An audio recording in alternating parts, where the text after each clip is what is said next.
My name is Sara. I have a very normal life. I have a small apartment, a good job, and a very lazy, very cute cat. His name is Patches. My life is good. It is quiet.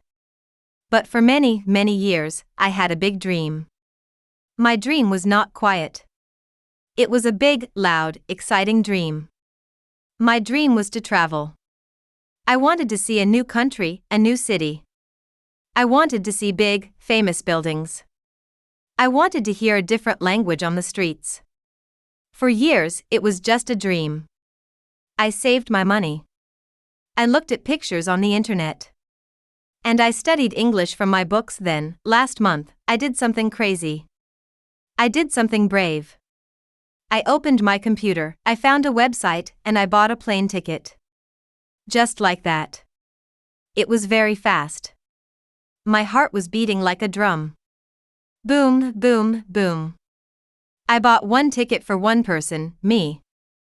And the ticket was for one place, London. I am going to London next month. For a whole week. Alone. When I think about it, I have two feelings. One feeling is excitement. It is a big, happy feeling. I think, yay! London. Adventure. New things. I want to dance in my living room. The other feeling is fear. It is a small, cold feeling. I think, wait. London? Alone? English? Oh no. My English is, well, it is okay. I call it book English. I am very good with my books. I can read stories. I can do grammar exercises. My notebook is full of English words. But my problem is real life. Real life is not a book. In my book, the people speak slowly and clearly. They say, hello. How are you? I am fine, thank you. It is very polite and very easy. But when I watch American movies or TV shows, the people speak so fast. They use words I do not know. They connect their words. It sounds like one long, fast word. This is my big fear. My fear is that I will be in London, and I will not understand anything. Or I will try to speak, and only strange sounds will come out of my mouth. I imagine myself in a cafe. I want to ask for coffee. But I am nervous. And I say something like, me, coffee, now, please. Good. And everyone will look at me. This is the picture in my brain. It is a scary picture. So, for 1 week, I was just scared. I looked at my ticket. I was happy for 1 minute, and then scared for 10 minutes. But then, I looked at my cat, Patches. He was sleeping. He is never scared. He is always relaxed. I thought, okay, Sara. You cannot be a scared cat. You are a brave person. You bought the ticket. Now, you need a plan. And so, I made a plan. My plan is called Operation Get Ready for London. It is a very serious and very secret plan, and why plan has different parts. The first part is to practice real-life situations. But I have no English-speaking friends here. And I am too shy to talk to strangers.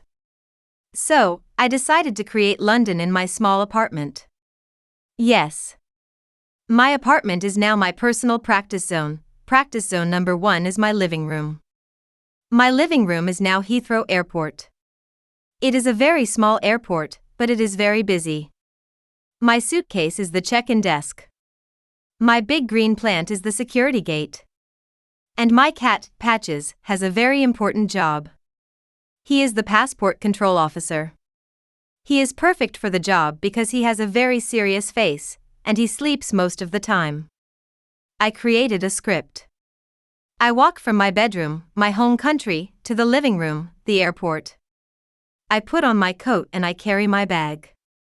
I walk to Patches. He is usually sleeping on the sofa. I say, good morning. I try to sound confident. I have a flight to London. Patches usually opens one eye, looks at me, and then closes it again. He is a very tough officer. I practice my answers. I imagine him asking me, "What is the purpose of your visit?" And I answer, "Vacation." I say it out loud. Vacation. Then I imagine him asking, "Where will you stay?" And I answer, "In a small hotel near Hyde Park." I say this many times. Sometimes Patches makes a small sound. I think this means, "Your passport is okay. Welcome to the UK." Practice zone number 2 is my kitchen. My kitchen is now a beautiful, small cafe in Notting Hill. I wrote a little menu on a piece of paper. It says, coffee £3, tea £2, sandwich £5. It is a very simple menu. My audience is my reflection in the microwave. It is a very good audience because it always listens. I practice ordering food. I try to be polite. Hello. Can I have 1 coffee and 1 sandwich, please? Then, I pretend to be the cafe worker. I change my voice. Of course. To have here or to go? Then I answer myself. To have here, thank you. This practice is very useful. One time, I was very nervous, and I tried to order from my microwave. I said, "Hello. 1 ticket, please." My reflection in the microwave looked very confused. I started to laugh. It is funny to make mistakes when you are alone. Nobody sees it. It is good practice. Practice zone number 3 is my bedroom. My bedroom is the big, confusing city of London. I open a big map of London on my computer. I see all the famous places. I see the Tower of London, Buckingham Palace, the British Museum. Then, I pretend I am lost. I hold my phone like a tourist. I ask for directions from my pillow. My pillow is a very friendly Londoner. I say, "Excuse me, I am a little lost. Can you help me? How can I get to the British Museum?" Then, I look at the map on my computer, and I answer myself. "Oh, it's easy. You go straight on this street. Then, you turn left. You walk for 5 minutes. The museum is on your right." I say this many times. Go straight. Turn left. Turn right. On your left. On your right. These words are now my friends. The next part of my plan was the packing list. I decided to write my whole packing list in English. It was a good way to learn new vocabulary. I opened my notebook. I wrote, "My London packing list." At the top, I wrote, 1 passport, very important. And 1 plane ticket, also very important. Then, I thought about clothes. I wrote, 3 pairs of trousers, 5 shirts, 1 nice sweater. I thought about the weather in London. Everyone says it rains in London.